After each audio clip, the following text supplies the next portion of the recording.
么从来都没来过这个地方？难道以前有人住在这儿？这缸里是什么？打开看看。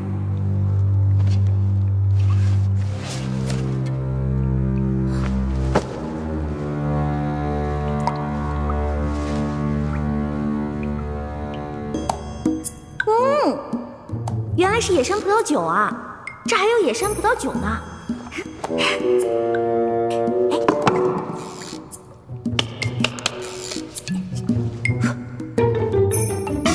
我回来了。你跑哪儿去了？大伙都快急死了。有什么可着急的？我都这么大个人了，能出什么事儿？爹，你就知道游山玩水，不务正业，你知道吗？你的师哥师姐们都已经通过考核，可以出师了。真的？恭喜各位师哥师姐了。薛姐姐，那你到江湖可什么事儿都得分享妹妹一份，好吃的好喝的都得给我留着，知道吗？没问题。就你那三脚猫的功夫，跟着你师哥师姐们，还不是拖累他们？才不会呢！你也太小气了吧！师哥师姐才不会呢，他们会有福同享，有难独当的，是不是？大不了他们打劫，我站岗；他们吃肉，我喝汤嘛。就知道油嘴滑舌，懒得理你。马上跟我回去，过一个时辰，面壁思过。贵就贵。走了。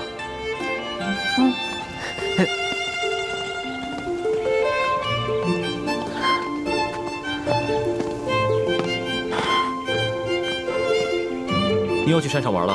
你不知道山上有野兽出没吗？很危险的。哎呀，你怎么跟我爹似的？哎，不过我在山上发现一个特别好玩的地方。你呀，就知道玩。什么好玩的地方？也不知道是谁在那个山洞里啊，放了一大缸葡萄酒。真的？不许再去了。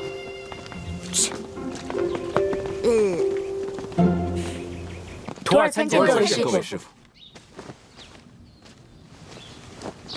你们听着，出师之后，我要你们完成的第一个重要任务，就是寻找当年崇祯皇帝留下来的一个铜匣。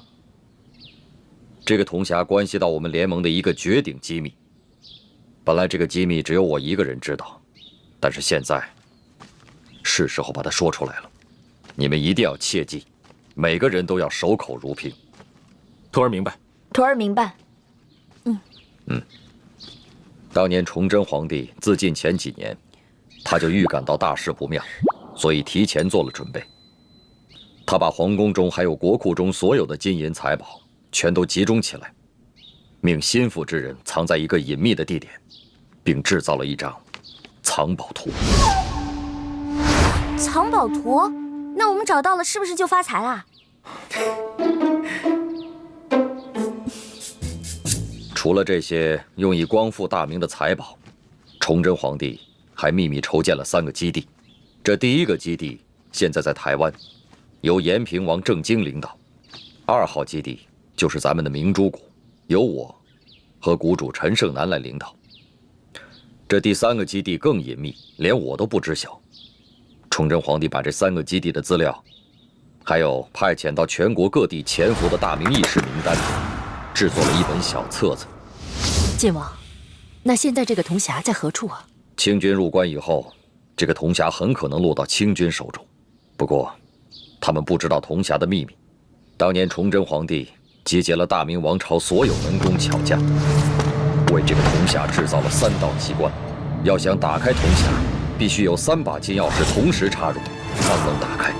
如果金钥匙不齐全，想要强行打开铜匣，就会触动铜匣的机关，那么藏宝图和名册将会被损毁。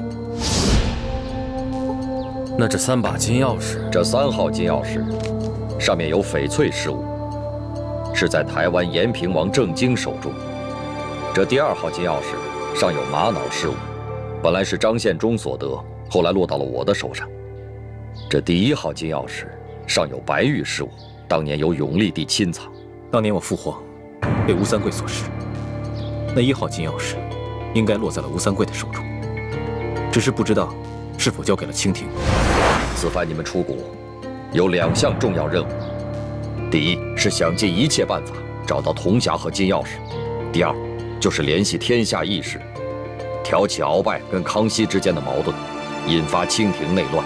请师傅们放心，徒儿一定尽最大努力，将2项任务一一完成。好，此番你们出谷行动，一切都听太子调遣。太子，你就不要再用真实身份朱慈轩，而是用化名李建清。大家也不要叫他太子，而称他为大师兄，明白吗？记住了。记住了。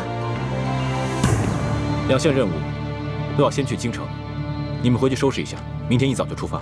去京城啊？太好了！从小到大我就知道京城是全国最繁华的地方，带我去吧。你不能去。为什么？你平时不学无术，吊儿郎当的，武功暗器、奇门八卦、18般武艺，样样稀松。所以你继续留下来，跟你的师弟师妹们继续学习练功。这不公平！哎呀，爹，你就让我去吧，我在谷里闷得快要烦死了。我跟猪哥哥、雪姐姐一起完成任务，行不行啊？是啊，大师傅，您就让一欢跟我们一起去吧。是啊，让一欢一起去吧。大师傅，就让小师妹跟我一起走吧。爹，太子，你是这次行动的总负责，那么一欢是留在谷中，还是跟你们出去一同执行任务，都由你来决定。猪哥哥，从小到大你最疼我，是不是？你肯定会同意我去的，是不是？啊？欢妹，此番我们出谷要执行的2项任务，都事关重大。我要对全局负责，更要对你的安危负责。所以啊，你就乖乖留在谷中，继续游山玩水，逍遥快活吧。等我回来，给你带好吃的。爹及诸位师傅在上，一欢历来胸无大志，唯愿吃遍天下美食，穿遍天下美衣，还有找齐珍贵药材，配出冰肌血肤养颜膏，治好倩影姐姐的脸。还望诸位师长原谅一欢违禁出谷，待实现3大愿望之后，一欢再回谷，负荆请罪。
师傅们常常夸耀这个机关有多难多难，还不是被我2、3下就搞定了？李一欢，你真是个天才！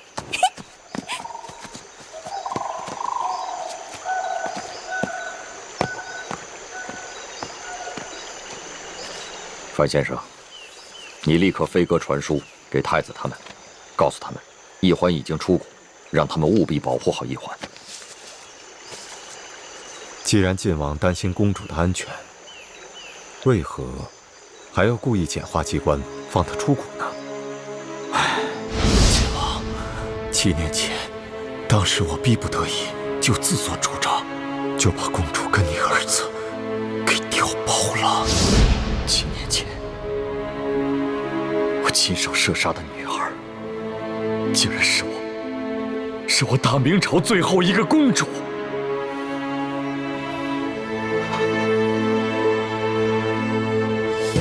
我李定国罪孽深重啊！不，公主尚在人间。当年你那一箭，刚好射中皇后送给公主的玉佩上，所以公主毫发无伤。这些年，我一直带着他隐居在明珠谷。现在远在台湾的太子，对我们大明的志士们来说，是极大的鼓舞。如果让他们知道，大明皇室只剩下一个公主，恐怕他们就没有复国的斗志了。如今世上，知道太子是你亲生儿子，奕欢才是大明最后一个公主的人，就只有你我二人了。我知道了，我马上传信给延平王，让他把太子送回来。就说先帝留下遗诏，让太子跟我女儿奕欢定亲，这样他们所生的子女也算是大明皇室血脉，我们也算对得起先帝了。好，这安排甚好。奕欢是先帝留下的唯一血脉，只可惜他生性懒惰，又贪图享乐。若一味保护，不让他历练，先帝在九泉之下也不会瞑目的。晋王真是用心良苦，但愿他此次京城之行能有所长进。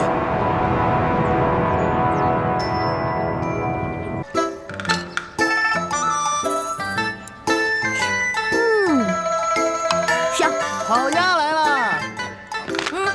放这儿放这儿。爷，您慢用。就等你了，走一个。客官且慢，客官且慢。对不起，这盘烤鸭呀上错了。哎，给我放这儿，没上错啊，我也点了。实在不好意思，隔壁那雅间的客人也点了烤鸭，只不过不凑巧，本店今天就剩这么一只了。那这也是我的，我先点的，所以烤鸭就是我的呀。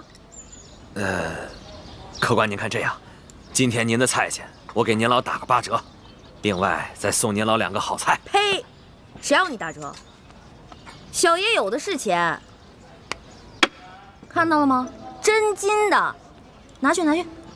客官，隔壁的客人来头不小，小人实在是得罪不起，还请您老多多包涵。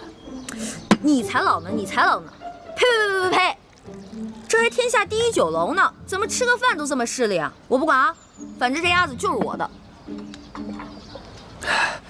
得罪得罪，这鸭子我先端走了。给我！松手！是谁抢了被中堂大人点的鸭子啊？拿走拿走吧，我好像没那么喜欢吃鸭子，拿走吧。这只鸭子都被你吃过了，我们还能要吗？天哪，我今天出门为什么不看一下黄历呀？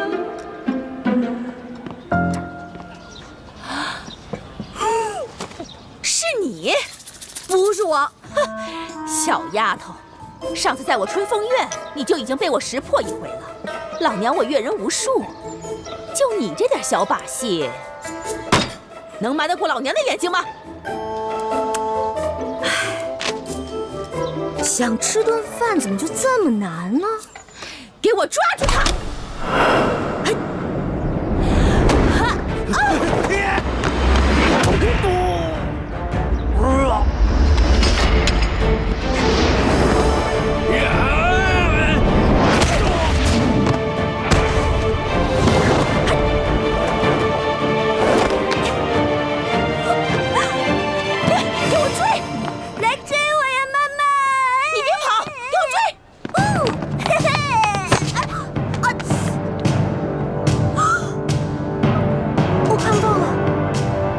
失明了，看不到了，失明了。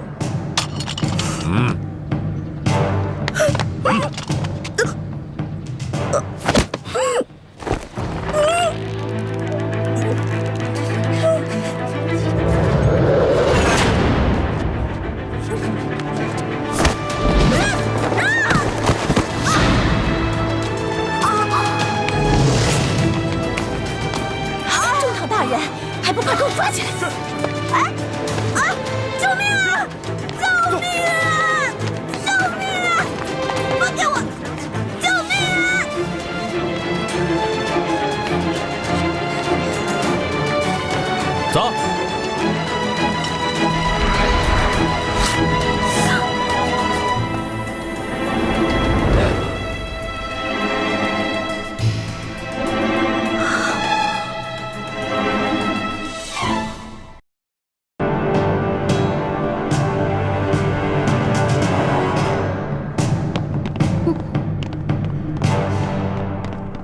哥哥，谁让你出门的时候诅咒我？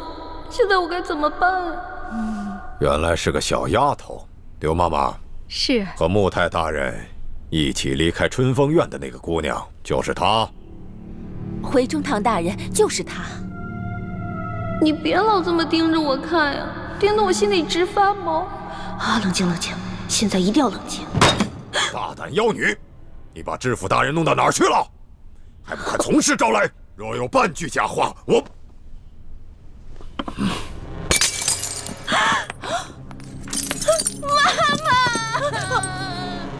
妈妈救命！妈妈救命！哎呀，只要你老老实实说出知府大人的下落，我可以向中堂大人求情，饶你不死啊！快说，真的？快说快说！行吧，那我说，那日知府大人呢说要带小女子去一个好去处，当时小女子开心极了，还以为从此攀上了高枝，可以无忧无虑了。可谁知道知府大人却把小女子带到了一个特别偏的地方。当时我就想啊，这也许知府大人的正事太厉害了，想要收小女子做外宅。可是这马车跑到一个小树林，知府大人自己下去了，让小女子在车上等他。这小女子啊，就偷偷掀开车帘子，就看到知府大人跟一帮黑衣蒙面侠说些什么。黑衣蒙面侠？那他们都说些什么？他们说了什么？什么谷啊，什么王啊，什么蒙，什么……他们是不是在说明珠谷、晋王？对，他们说的就是这些。这明珠谷本是反抗朝廷的一个秘密基地，这晋王应该指的就是南明永历帝朱由榔所封的那个李定国。后来，这个永历帝被吴三桂给绞杀了，他就诈死逃亡，纠集了一帮乱党，一心妄想着反抗朝廷。难道知府大人的失踪与那群乱党有关系？他们还说了些什么？他们好像还说了什么，这事儿千万不能说出去，没有后退之路了，暴露就是死之类的话。难道知府大人？我早就怀疑，这些个归顺我大清的降将之中，难免有心怀二心之辈。这个穆泰，原名叫孙福，本是李定国的二儿子李嗣兴的心腹手下。这件事情必定是李定国指使的，他假意归顺我大清，现在却勾结了一帮前明的余孽。丫头，他们还说了些什么？你给我仔细的想想。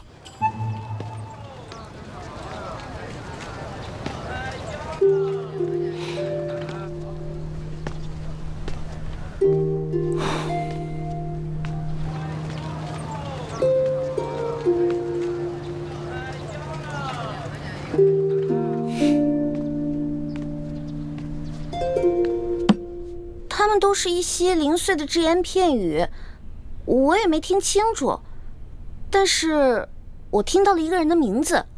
他们每当说到这个人啊，声音高涨，义愤填膺，还破口大骂呢。他们在骂谁？他们好像在说什么敖王吧，敖乌龟，还敢称自己是第一勇士，早晚把他打得满地找牙。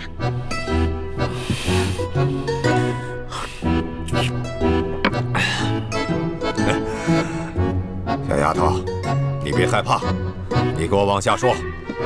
后来呢？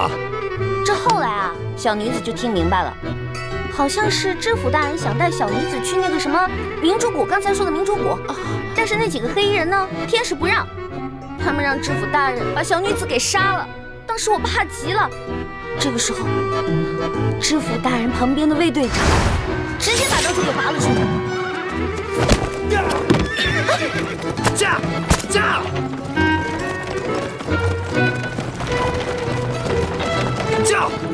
你来驾马车，我去对付他们。我不行，我不会驾马车。想死就快点，抓住缰绳！快！再后来呢？再后来，小女子就拉着马缰绳，一直跑啊，就听到后面刀剑撞击的声音越来越大，我就跟着马车一直跑。这后来马儿累了，停下来了。小女子怕他们赶过来，把我杀了，我就跑了。这个卫队长，是我安排在孙福身边的一个密探，多半是他发现了孙福和乱党勾结，所以这个孙福才会杀人灭口。小丫头，出了这么大的事情，你怎么不去报官呢？啊！我害怕呀，一个是知府大人，另外几个是歹徒，我怕我去报官以后，反而会送了小女子的命。那我问你，你后来怎么又跑到京城来了呢？因为小女子不敢留在袁州了，小女子怕他们追杀我呀，我就想说，要不要回京城找自己失散多年的哥哥呢？但是京城这么大，我找不着啊，就只好干一些小偷小摸的事儿，过日子了。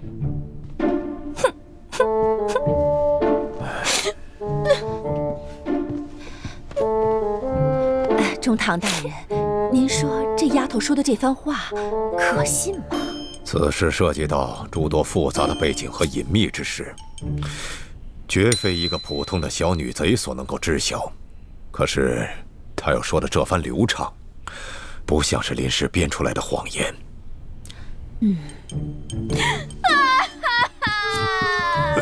大人，小女子再也不敢了，小女子再也不敢偷了，死也不敢偷了。大人，妈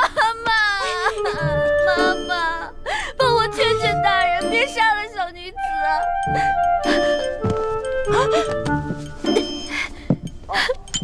这是小女子以前偷的，全当孝敬您的。帮我跟大人求求情，千万别杀了小女子啊！妈妈，中堂大人，您看这丫头该如何处置？且先不要声张，这样，先把这个小丫头带回府上再说吧。多谢大人，多谢大人。主子，不好了，出事了！出什么事了？刚才奴才到慈航药铺去传话，药铺的掌柜跟我说李少侠他失踪了。易环失踪了啊！药铺的掌柜说，李少侠的哥哥现在急得团团转，正在安排人四处寻找呢。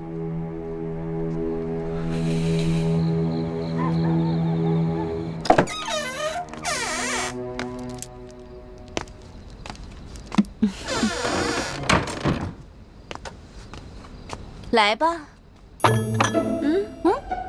是吧？你去给我拿2个白馒头。哟，那你想吃什么呀？哦，您不会以为您还在天下第一楼上冲大爷呢吧？妈妈，我刚才在9楼对您多有不敬，但是您别忘了，我还孝敬了您2锭金元宝呢。所以呀，我才来给你送2个馒头啊。妈妈我呀，也是有原则、讲情义的。2个馒头换2个金元宝，这馒头也是我见过最贵的了。不过有馒头总比没有强，起码不会被饿死。吃。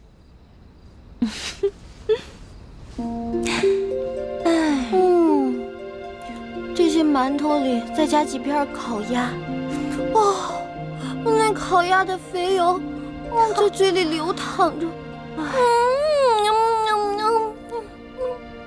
哟，到这个时候了，你还只想着吃呢？哎，你就不怕这是你最后一顿晚餐？怕怎么办啊？怕也得吃啊，总不能这样等死吧？妈妈，其实这京城啊有不少小肥羊，都被我宰过。我在住处啊还藏了些钱，要不然咱俩平分？不行，6-4，我4你6行了吧？不行，你就是全给我，我也不敢放了你啊！哎呀，这钱再多，没命花了也没意思了，不是？妈妈，哎呀，求求您了，您说杀了我容易，但是你们把我留着有用啊！京城肥羊那么多，我出去帮你们抓肥羊啊，回头那钱全都给你，你看行不行啊？放我啊！哎呀，你这小丫头啊，果然是有点意思。妈妈我呀，训练了那么多女孩子，她们也全是中堂大人千挑万选出来的。可是她们呀，没有一个有你的美貌，也没有一个像你这么机灵。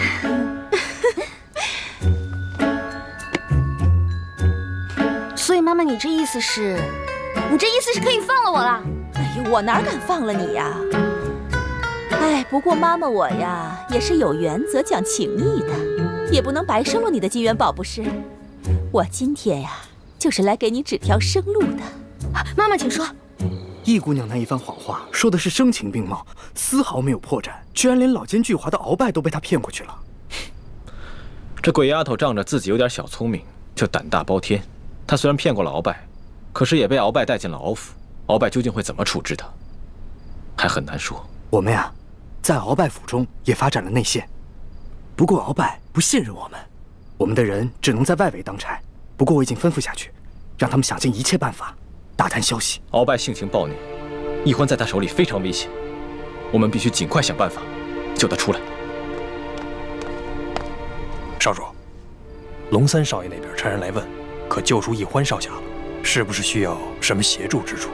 你去告诉他们，还没有找到易欢，不过我们会自行解决，就不麻烦他们了。多谢他们的好意。是。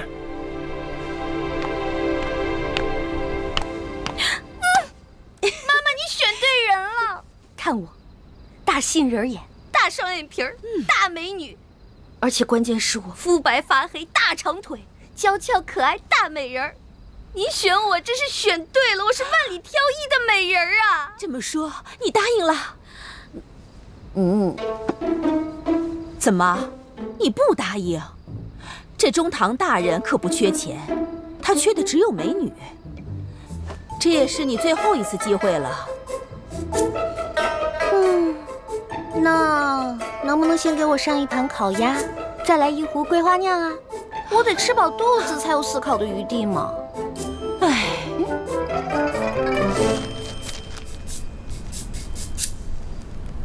小虎，通知鳌府的内应，告诉他，我会在府外100丈之内的地方等他的消息。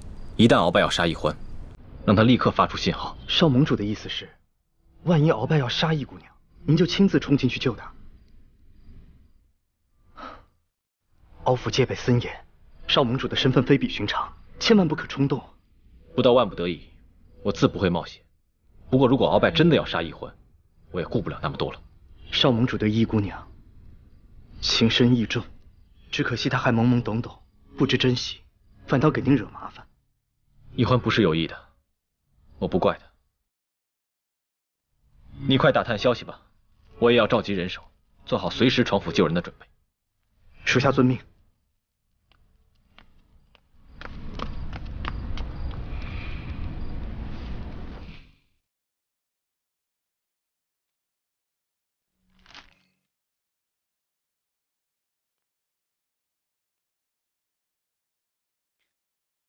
看来易欢一定是出了什么事情，他的哥哥不肯告诉我们实话。是啊，主子。不过这事我看您就别太着急了，他们江湖人士出了事情，总有自己的方法来处理。再说了，现在咱们也不方便出手啊。你派一些人在慈航药铺外守着，一有消息马上通报。主子，您看，这天色也不早了，要不您还是先回府吧，不然的话，这老太太要是知道了，可又得怪罪奴才了呀。走吧。好，请。哎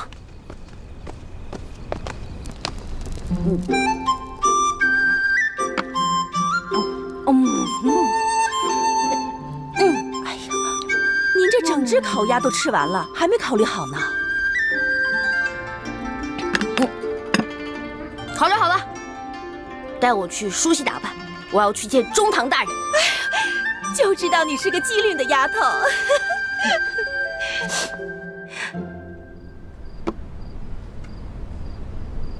刘妈妈，哎，你真觉得易欢这个丫头，她合适吗？大人，这宫中虽然美女如云，可大多怯懦胆小。像易欢这么娇俏活泼、聪慧机灵的女孩子不多。如今呀，皇上正当青春年少，应该呀很容易就被这种女孩子吸引的。这个丫头啊，生性胆大，喜欢疯，我真怕她入了宫以后啊，咱们不好掌控。易欢这丫头啊，是有很多弱点，贪财贪吃，又贪荣华富贵，怕苦怕疼还怕死，所以呀，很容易就被掌控。况且呀，咱们还可以给她服用大补丸呢，到时候不怕她不听咱的话。咱们先后也送了不少的女子进宫，可是只有一个被皇上宠幸，只可惜又被新来的厉贵人抢去了风头。眼下咱们也没有更好的人选了，这一次只能再赌一回了。哦，不过老身这眼下唯一担心的是，这丫头她会武功，只怕进宫之后会不会引起怀疑啊？这倒无妨。咱们满族的姑娘从小跟着父兄在马背上长大，会骑马射箭，这是寻常之事。这样，老夫为她伪造一个武将之女的身份，这样一来，她会一些简单的武功，不就说得过去了吗？对。老爷，易姑娘已经梳洗完毕，正在厅外等候。让她进来。是。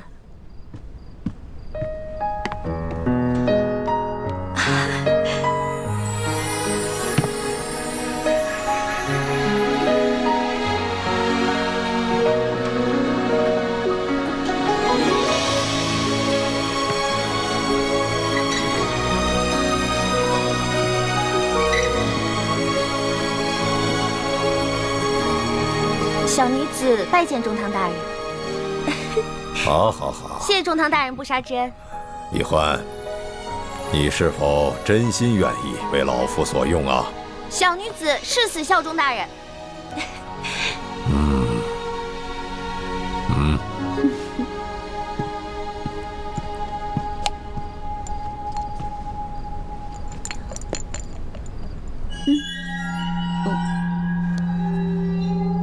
这什么呀？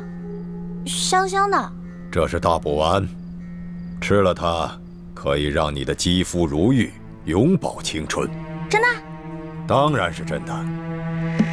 这大补丸确有补气益血、健身养颜之功效，只不过一旦吃下去，就必须每个月都要吃一颗，否则的话，你就会肠穿肚烂，让你死得苦不堪言。怎么样？如果你愿意为老夫所用，就服下这颗大补丸。只要你能够乖乖的听老夫的话，老夫每个月都会给你一颗的。那大人，如果我不吃这颗大补丸，您是不是就要杀了我啊？哼！你先是对元州知府勾结乱党一事知情不报，后来又在这天子脚下偷盗行窃，这哪一条都该杀头。哼，什么大补丸？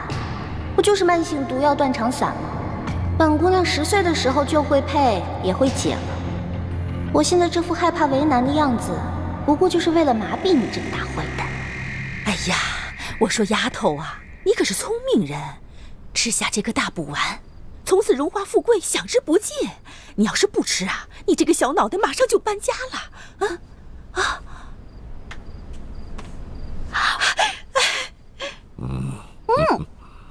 甜甜的，跟糖似的。还有吗？你真拿它当糖丸了，当饭吃呢？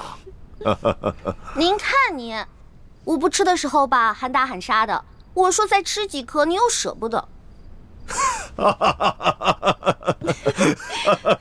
你说这丫头多有趣啊！刘妈妈，离这批秀女进宫的日子只剩下7日了，你要抓紧时间好好的调教他，切不可让他露了马脚。是大人。什么？鳌拜不仅没有杀易欢，还给他安排了一处别院，派了2个丫鬟来伺候他。易姑娘也不知道想出了什么办法，事情的进展出乎我的意料。不过至少易姑娘暂时安全了。少盟主，还请您先撤，我们的内线会想尽办法跟易姑娘接上头的。一有消息，我马上禀报少盟主。好，多加小心。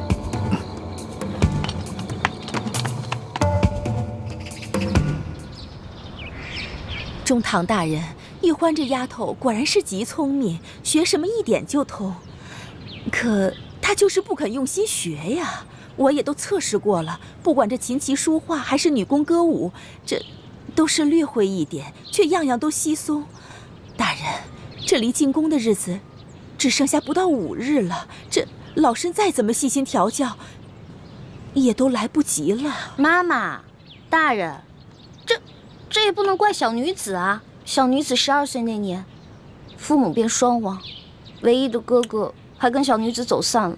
我啊，只能靠着尼姑庵的师傅们接济，才能勉强填饱肚子。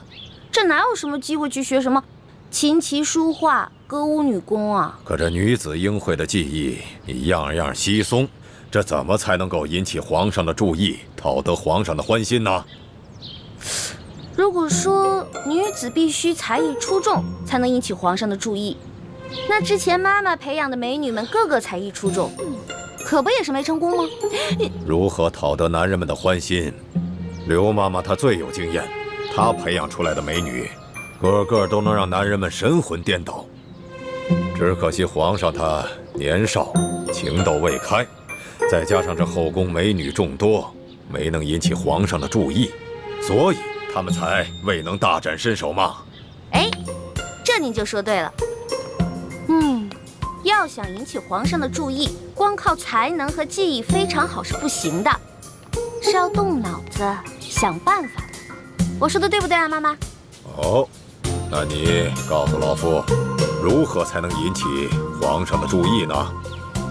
这个嘛，我现在也说不好，这得进宫以后啊，随机应变。大人，若说这随机应变，易欢这丫头可是比别的姑娘强了千百倍。大人放心吧，为了不辜负您对我的期望，也为了我自己能在宫中谋个好前程，我一定会努力引起皇上对我的注意。也罢，这圣心呀最难测，如何邀得圣宠，这只能看你自己的造化了。只可惜老夫没有女儿，若是老夫有一个像你这般机灵的女儿，那就好了。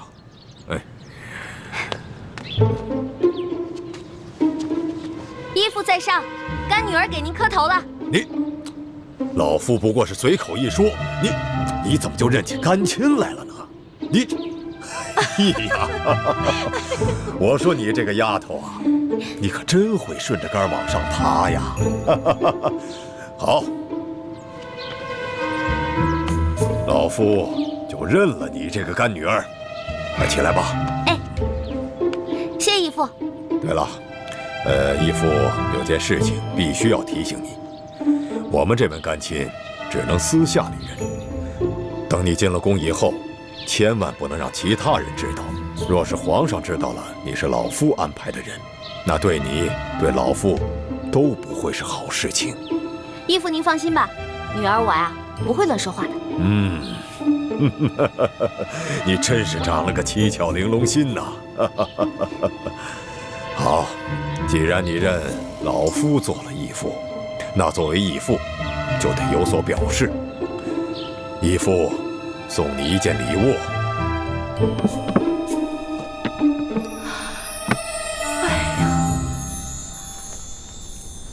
这件金蚕丝背心，那是天下独一无二的宝物，轻薄柔软，却刀枪不入，水火不进。当年敖大人出生入死，立下无数战功，先帝才将这件背心赏给了敖大人。唉，如今他却把这件背心赏给了你，可见你呀，对他真的是很重要。你们要我去皇帝身边做卧底，当然得先笼络我了。但如果事情不顺利，你们肯定会杀了我灭口。到时候就算我穿着金蚕背心，也不可能逃过你们的毒手。哎，妈妈，我能拜到中堂大人门下做干女儿，那多亏了妈妈的帮忙。您放心吧，以后如果我大富大贵了，肯定不会亏待妈妈您的。就你的小嘴会说话。哎，妈妈，我看看金蚕背心呗。啊，哎，你看看，金蚕背心有那么厉害吗？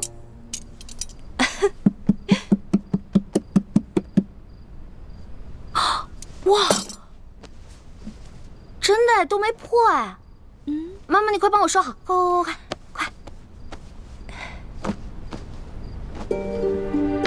朱哥哥说过，京城第一酒楼和鳌拜府中都有咱们明珠谷的内线，那他应该已经知道我现在的处境了，肯定会让府邸的内线来和我接头。这老东西一直守在我身边，寸步不离的，真是讨厌。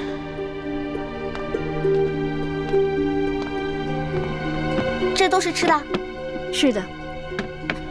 易姑娘，这些菜是特地从京城第一酒楼给你订的，尤其是这盘酱鸭头，是酒楼新来的厨子朱师傅为您准备的。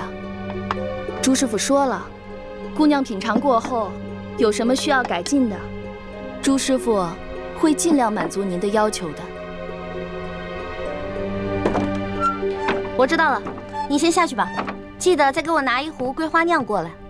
是。妈妈，您看啊，这么多美食，其实我应该跟您老一起分享的。但是你也知道，我这个人吧，最大的缺点就是贪吃。再加上上次您在酒楼里跟我抢一只鸭子，那事在我心里留下很深的阴影啊。所以，您要是跟我在一桌吃饭的话，我这内心肯定会特别害怕。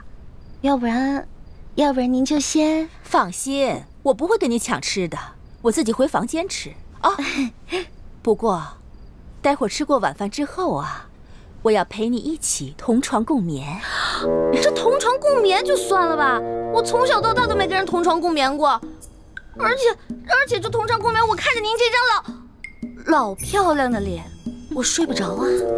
今晚不行，我必须要陪你一起睡，因为今天晚上妈妈要调教你一些床上功夫。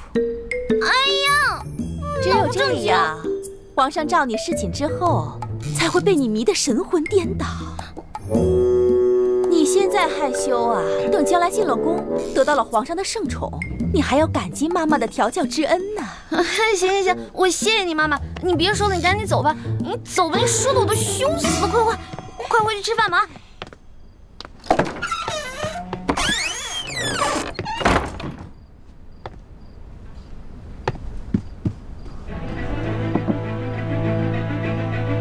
鸭子，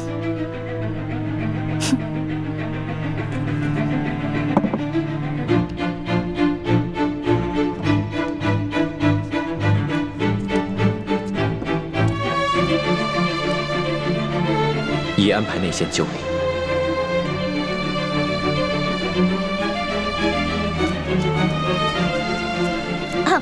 进来吧。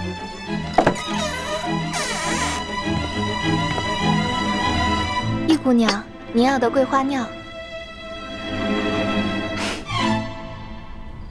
玉欢姑娘说，她决定将计就计，待进宫之后，把鳌拜的所作所为全部告诉龙三，以挑起鳌拜和康熙小皇帝的矛盾。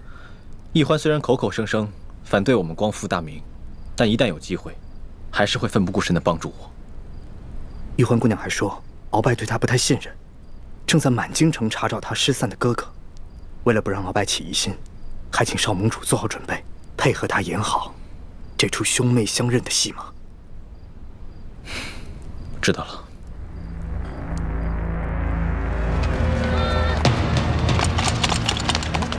头，这条街上药房都查过了，没有咱们要找的人。前练头是，我们这边也没什么收获。跟我走。是。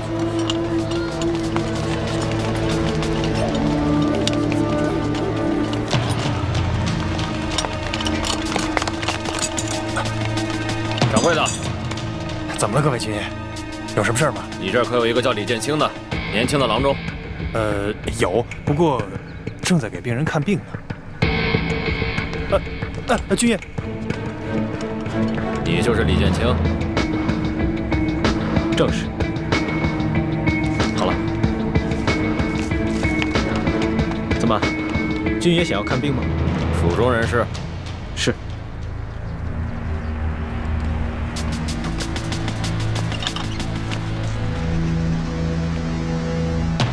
军爷这是干什么？太好了，李先生，终于找到你了，跟我走一趟吧。中堂大人，易欢这丫头啊，果然是冰雪聪明。不管是给她安排的身世，还是要她熟悉的材料，那都背的是滚瓜烂熟啊。还有那些重要的私密记忆，我昨夜都已传授给她了。好，果然是个好苗子。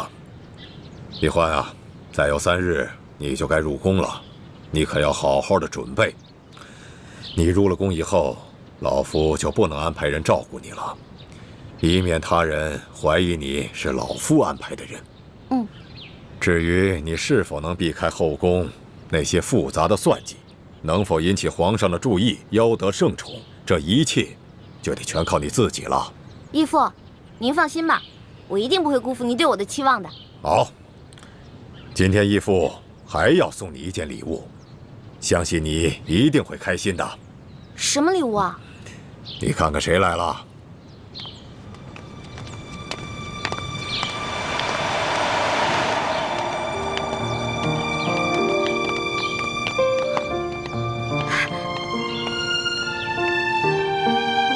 大哥，你是小妹。大哥，大哥，对不起，都是我不好，我以后再也不会这样了。以后我一定听你的话。小妹，真没想到会在这里遇见你，我还以为你出事了呢。你知不知道，这些年哥哥一直在找你，找不到你，我心里多着急啊。知道了，我以后再也不会那样了。小美，大哥，没事就好，过去的事情就不要再提了。快来快来，我来给你介绍，这是义父，快给义父跪下。草民李建清，拜见中堂大人。一谢大人救了欢妹，二谢大人让我们兄妹团聚。不必多礼，起来吧。谢大人。坐。义父让你坐呢。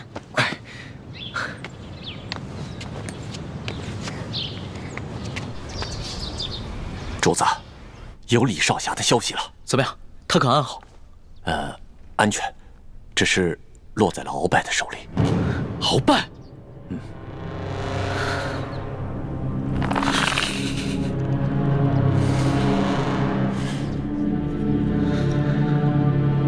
恕草民冒昧，中堂大人最近是否经常心神烦躁？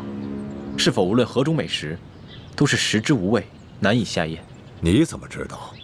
医者望闻问切，可知百病。草民看中堂大人的脸色，似有思虑过度之症。这过思则伤脾胃，也伤元神，自然会食之无味，难以下咽。那可有办法医治啊？这个简单，待草民为大人号个脉，开几副方子调养调养，自能改善。早就听易欢说过，你这个当哥哥的，自幼跟着师傅在外游历行医，学了一身的好医术。虽然是不能够让人起死回生，但也是救人无数。今日一见才知道，他所言非虚啊。老夫现在年龄大了，经常身体不适，你可否愿意留在府上为老夫效力呢？这个老坏蛋，果然还是不放心我，想拿朱哥哥做人质。草民做了多年的游方郎中，虽然学到了不少民间的验方，但四处漂泊，甚是辛苦，所以想在京城安顿下来，慢慢谋个前程。只是坐堂问诊，收入微薄，若能投靠在中堂大人门下，草民自是求之不得。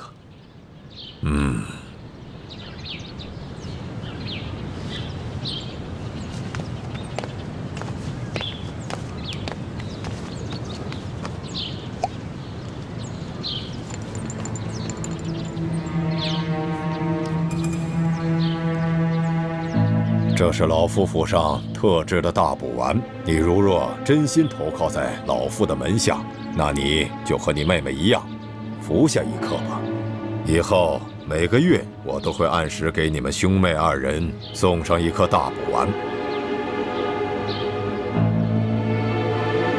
以你的医术，你应该知道这大补丸的功效。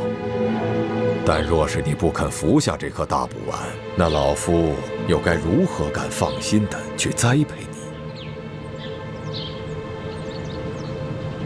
草民只求守护我这唯一的妹妹，顺便为自己谋个好的前程。所以，草民一定会对大人忠心耿耿，唯命是从。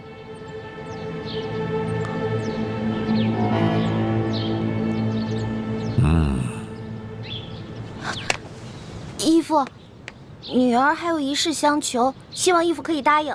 你尽管说，只要老夫做得到，都会满足你。可不可以在宫中也给我哥哥某一份差事啊？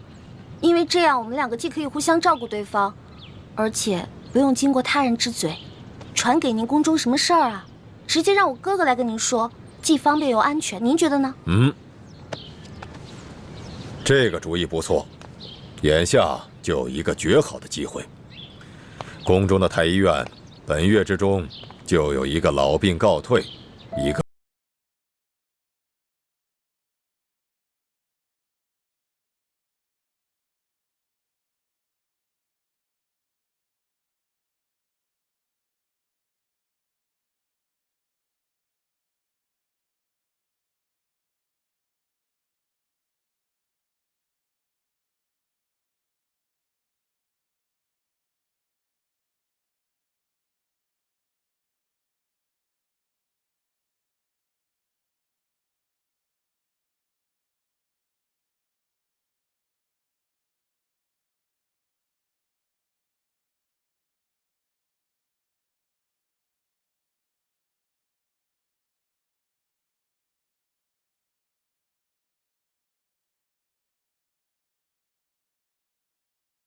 就医好了皇上的龙疾。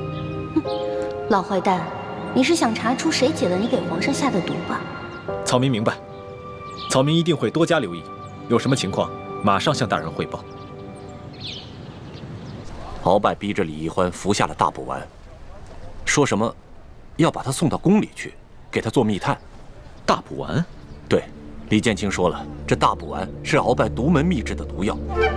说这种毒药服下去之后，必须每个月继续服用，如果不吃的话，就会死得苦不堪言。那易欢吃下了这大补丸，岂不是要终生受制于鳌拜？是啊，主子，眼下看来，只能是这样了。哦，李建清还说了，希望龙三少爷把李易欢被鳌拜胁迫的事情，悄悄地告诉皇上，这样在宫里也好有所照应。他还说了，他们兄弟绝不会为虎作伥，做任何对皇上不利的事情。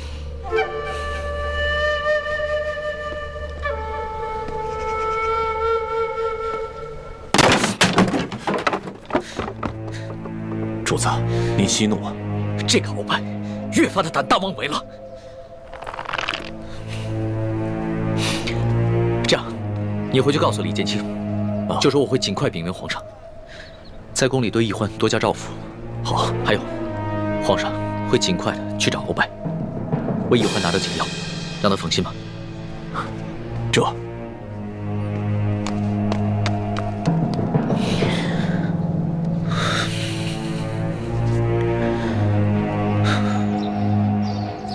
皇上的头晕病可好些了？已经大好了。前几日哀家传鳌拜来陪哀家赏春，借机哀家点了他几句。他是个聪明人，应该明白哀家的意思，想必他会收敛一些。皇上还年少，全仗皇祖母的扶持。今年选中的这批秀女是不是都进宫了？最后一批也于3日前进宫了。那皇上有没有中意的？妾身催过皇上，可皇上一直忙于政事，抽不出时间去选秀女。这皇上啊，真不像他皇爷爷可皇阿玛没有沉迷女色，这也好也不好啊。好呢，在于他忙于政事，励精图治啊；这不好呢，他是迟迟不能大育皇嗣，哀家还指望着早日抱重孙子呢。妾身和众姐妹一定用心服侍皇上，让皇祖母早日得偿所愿。嗯。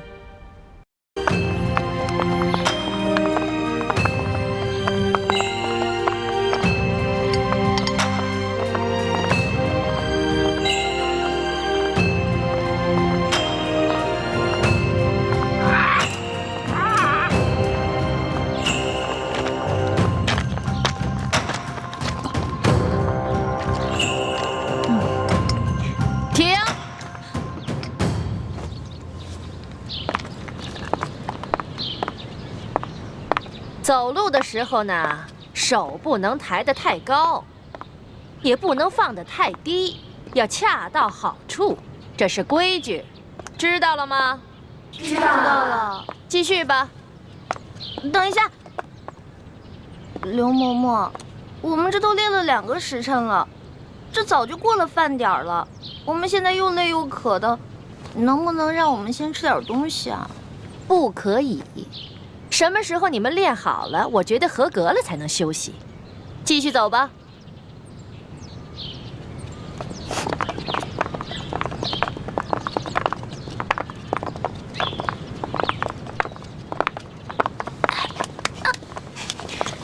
停！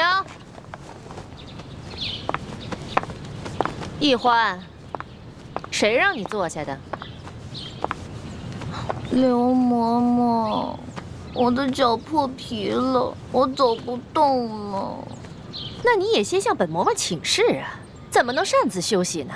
刚才我都说了，这是违反宫规。这也算违反宫规啊？当然，在这个宫里，只要是做宫里不允许的事，说宫里不允许的话，全都是违反宫规。你知道去年的秀女里面有一个擅自喂了太皇太后的胭脂鱼，后来那个鱼胀死了。知道这个宫女怎么样了吗？怎么样了？哎呀，她可是被活活饿死了呀！饿死了？这么残酷的处罚，刘嬷嬷，那我向你请示，我能不能休息一下？不可以。起来继续。好疼啊！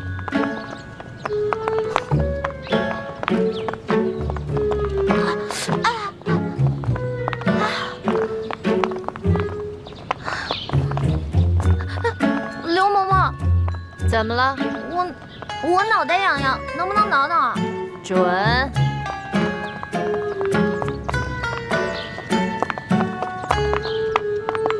刘嬷嬷，说。我想，对不起啊，您肯定是那种通情达理的人嘛，不可能不让我打喷嚏的，是不是？下回憋住嘛。你哪儿那么多废话呀？赶紧走。哦。嬷嬷，你又怎么了？就这么一会儿，你举3次手了？不是您说的吗？有事之前必须举手请示啊。什么事儿说？我想放屁。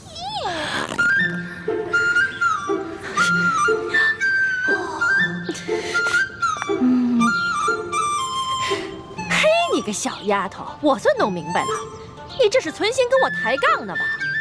没有，完全没有跟您抬杠，我这不是憋不住了吗？少跟我抬杠，你那点心思以为我不清楚吗？来人呐，把他给我拖下去，杖责20。等一下，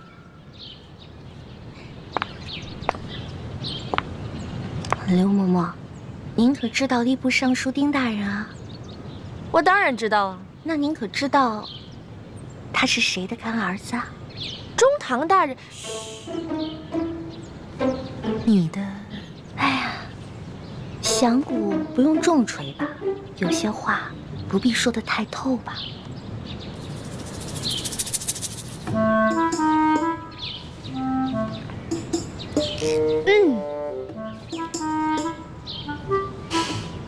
算了，我就看在你讲磨破皮的份上，放你先去休息一会儿吧。谢谢刘嬷嬷。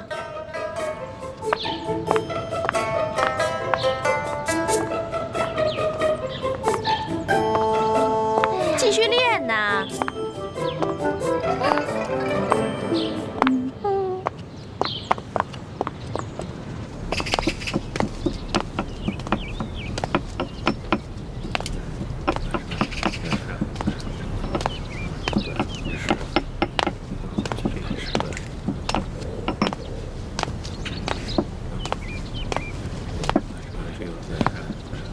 这就是咱们的院判大人。院判大人，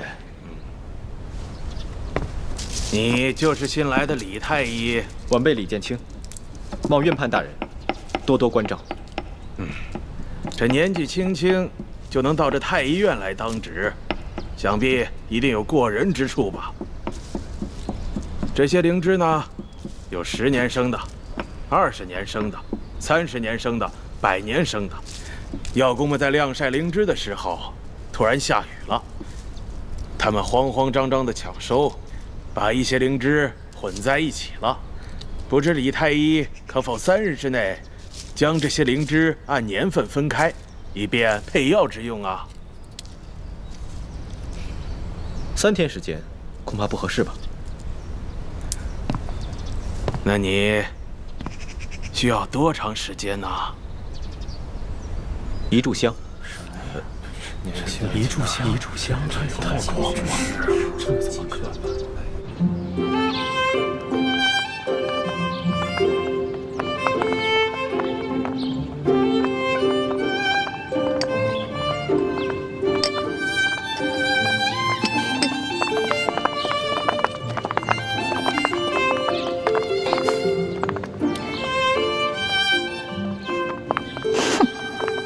自己坐着，有吃有喝的，却让我们饿着肚子受累。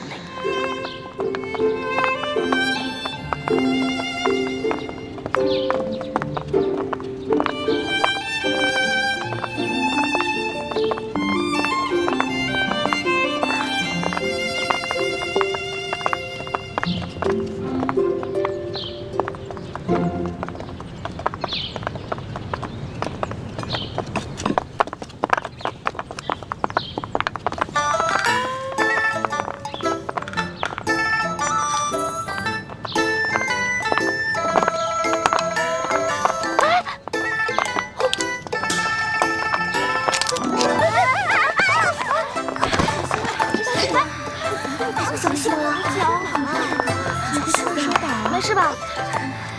起来，没事。你们3个怎么回事啊？啊，不好好练习，在这捣什么乱呢？在这跪2个时辰。刘嬷嬷，我们真的不是故意的，实在是踩了什么东西，滑了脚。嬷嬷，这儿有蚕豆，您看，玉兰姐姐准是不小心踩到了才摔倒的。这怎么会有个蚕豆呢？你怎么了？说话呀！啊，我刚刚噎着了。好端端的，你为什么噎着了？刚才口水没倒过来，一下子噎着了。口水没倒过来呀？这个周围全都是你嘴里的蚕豆味儿了，还想蒙我？手拿过来。我什么都没有。手拿过来。我真的什么都没有。刘嬷嬷。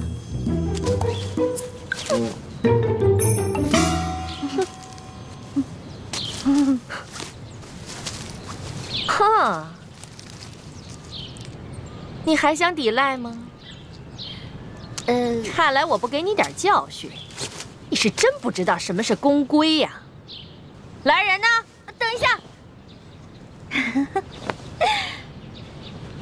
刘嬷嬷，您忘了，我呢可是中堂大人的。什么人违反公规都要受处罚。你以为我到现在还没回过味儿来吗？其实刚才我就想明白了，中堂大人怎么会派你这么一个不知道天高地厚的野丫头进宫来呢？你既然那么嘴馋，又担心挨饿，那我就罚你今天闭门思过，谁都不许给他吃喝。什么？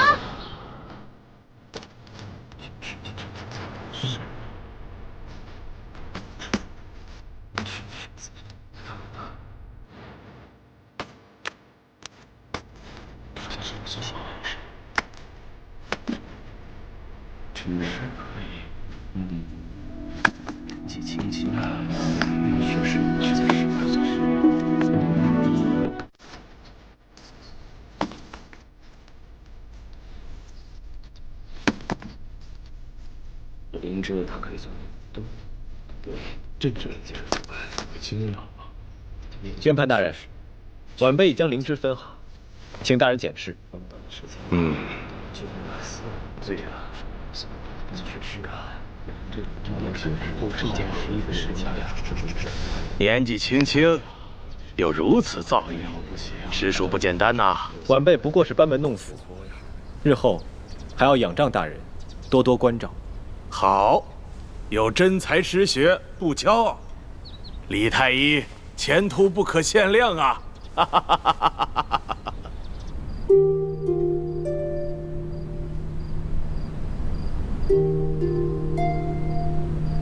还好还有一颗小蚕豆。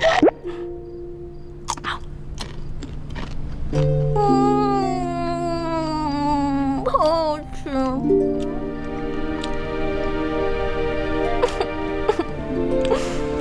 但是还是好饿呀！我要饿死了，饿死人了，饿死人了！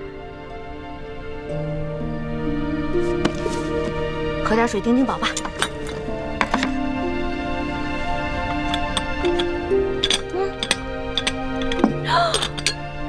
不是吧？啊！哎呀，好饿呀！好饿呀！饿死啦！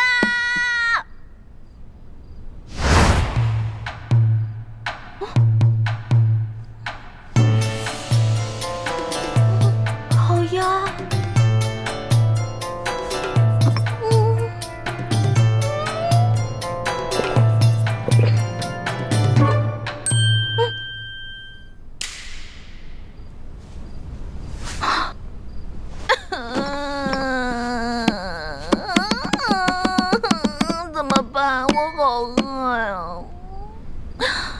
才进宫我就要饿死了，也不知道猪哥哥找没找到龙小弟。龙小弟啊，你在这宫里的位置到底高不高啊？能不能帮我压住刘嬷嬷呀？哼！哎呀！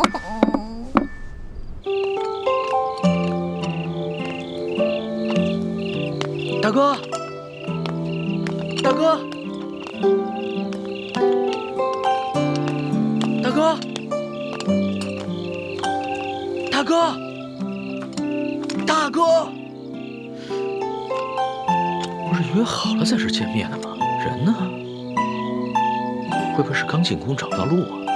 哎，不对不对，他那么聪明，怎么可能呢？难道是出什么事了？大哥，大哥。哎呀，饿死了！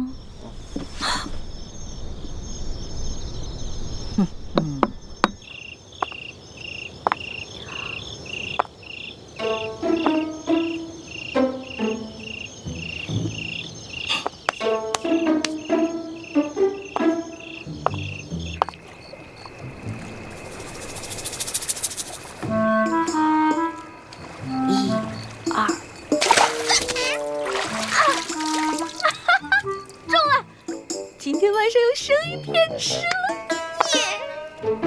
走着，走了，生鱼片。太太爷，太太爷，太爷，太爷。嘿，死我了！哎呦，原来是你这个鬼东西在这装神弄鬼啊！吓我一跳！你还说是不是？行，看我怎么教训你！哼，让你知道我的厉害！嗨，你师傅没教过你吗？祸从口出，被我逮着了吧？走！哟，哎呀，进宫就要少说话，多做事，知道吗？不要像我一样叽叽喳喳的，聒噪。不许再说了啊！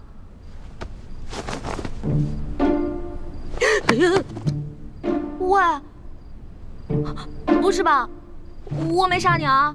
不是我杀的，不是我杀的！哎，你醒醒，你醒醒！不是吧？我把你给憋死了！啊，我不是故意的，要不然我给你念《金刚经》超度吧。对不起，对不起，对不起，对不起啊！咱们储秀宫里喂了几年的鹦鹉，居然不翼而飞了。养在池塘里的锦鲤也少了一条。说吧，谁干的？知道了。嬷嬷，玉兰让回秀禾昨晚出去。玉兰、荣慧、秀禾，你们出来。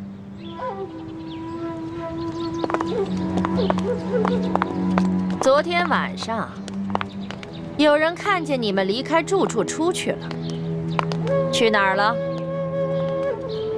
秀禾妹妹半夜要小解，夜里黑，她一个人害怕，我和荣慧陪她去的。只是去小解，那有没有在回来的路上，顺便偷个鸟、抓个鱼什么的？嬷嬷明鉴，我们哪敢在宫里偷东西啊？可是除了你们三个，就没人离开过房间。不是你们还能是谁？来人，把这三个给我拖下去掌嘴，打到招了为止。嬷嬷饶命啊！嬷嬷饶命啊！饶命啊！饶命啊！慢着。